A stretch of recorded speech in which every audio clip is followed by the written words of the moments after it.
Welcome to रिमझिम serials. Radha Mohan का आज का आने वाला एपिसोड बहुत ही धमाकेदार होने वाला है, जहां मनन हुड्डी वाले का मास्क देखकर डर जाता है। युग देखता है और उसे बहुत सरप्राइज होता है कि ये मास्क यहाँ कहाँ से आया।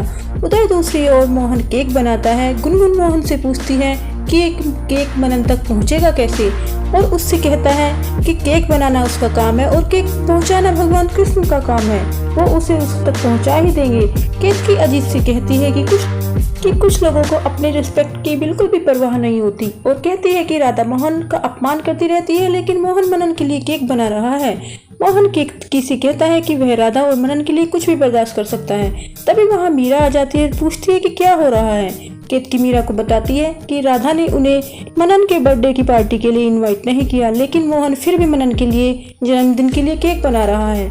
मोहन को उम्मीद है कि मनन को चॉकलेट केक जरूर पसंद आएगा। मोहन कहता है कि मनन का पसंदीदा केक चॉकलेट केक है और मनन को ये केक पसंद भी बहुत आएगा। अजित मोहन से सहमत हो जाता है। गुनगुन को बुरा लगता है कि वो अपने भाई के बर्थडे पर नहीं जा सकती और नहीं मना सकती और रोती रहती है। उधर मनन चिल्लाता है तो उसे एक कमरे में बंद कर देता है। गुनगुन मनन की चीख सुनती है और उम्मीद करती है कि काश मनन ठीक हो और अपना घर छोड़कर बाहर जाती है। राधिका मनन को ढूंढती रहती है। युग मनन से विक छीन लेता है, फिर वहाँ से भाग जाता है। गुनगुन वहाँ आती है और मनन को गले लगा लेती है। राधिका भी तभी वहाँ आती है और देखती है कि चिंटू घायल है। युग चिंटू को उठने में मदद करता है। उधर केतकी मोहन के केक बनाने में हेल्प करती है और कहती है कि मोहन को आइसिंग नहीं आती। मोहन उसे जल्दी हेल्प करने के लिए कहता है। वह कादम्बरी को बताता है कि वे मनन के लिए केक बना रहे हैं। कादम्बरी सोचती है कि एक दिन मोहन मनन को घर ले आएगा। मोहन ने देखा कि युग के घर में रोशनी नहीं है, लाइट चली गई है। वो अपने परिवार को ये सब के बारे में बताता है। उधर युग के घर को छोड़कर सभी के घरों में रोशनी है। फिर वो चेक करने का फैसला करता है। केतकी मोहन से कहती है कि वह नहीं जा सकता क्योंकि उसे किसी ने नहीं बुलाया। इस पर कहता है कि हाँ, तुम ठीक कह रही हो। उधर राधिका चिंटू की चोट का इलाज करती है। वह उससे पूछती है कि ये सब कैसे हुआ। उधर चिंटू उसे बताता है कि किसी ने उसे धक्का दिया और नीचे गिर गया। युग चिंटू से पूछता है कि क्या मनन ने चिंटू को धक्का दिया। चिंटू कहता है कि मनन ने ही उसे धक्का दिया।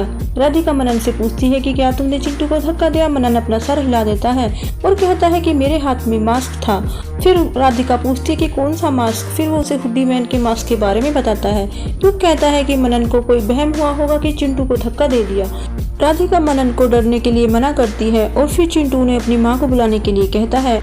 उधर मोहन कहता है कि गुनगुन युग के घर में है और मनन को कुछ हुआ है, मनन के साथ कुछ गलत हुआ है। केतकी मोहन से कहती है कि फिर भी तुम नहीं जा सकते हो। कादम्बरी मन ही मन केतकी की तारीफ करती है। मीरा केतकी से मोहन को जाने देने के लिए कहती है और वह मोहन से जाकर जांच करने के लिए कहती है कि तुम देख के आओ वहाँ पर क्या हो रहा है। उधर गुनगुन मनन को गले लगाती है। युग कहता है कि मैं लाइट चेक करके आता हूँ, फिर वहाँ से चला जाता है। तभी फिर लाइट आ जाती है। चिंटू की माँ भी वहाँ पर आ जाती है। चिंटू से चोट के बारे में पूछती है। चिंटू अपनी माँ को मनन के बारे में बताता है। चिंटू की माँ राधिका को डांटती है और मनन से पूछती है कि तुमने चिंटू को धक्का क्यों दिया, क्यों उसे पीटा।